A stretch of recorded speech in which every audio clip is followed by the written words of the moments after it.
নিজের চোখে দেখ কিছুদিন আগে একটা জানাজা পড়িয়েছে, খোদার কসম করে বলছে 6:30 ইন্তেকাল করেছে। হসপিটালের বিল দেনেওয়ালা নাই, 4টা সন্তান। অ্যাম্বুলেন্সে ঘরে ঘরে আসবে, 1000-1200 টাকার বিল দেনেওয়ালা নাই। কি বুঝলেন? ক্ষণস্থায়ী দুনিয়া।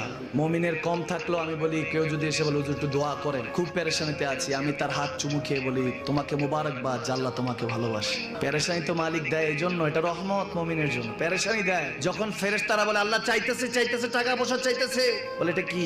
বলে ফাসেক, দে বিদায় কর। তার চাওয়া চেয়ে বিরক্ত লাগে, বিদায় কর, কি লাগে দে।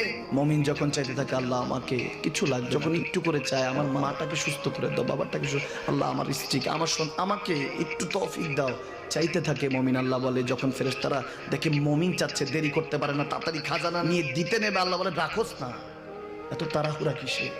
তার চাওয়ার মধ্যে তো প্রেম আছে, একটু চাইতে দেস না। থাকুক না মুমিন আর একটু পেরেশান, থাকুক না, থাকতে দেস না, একটু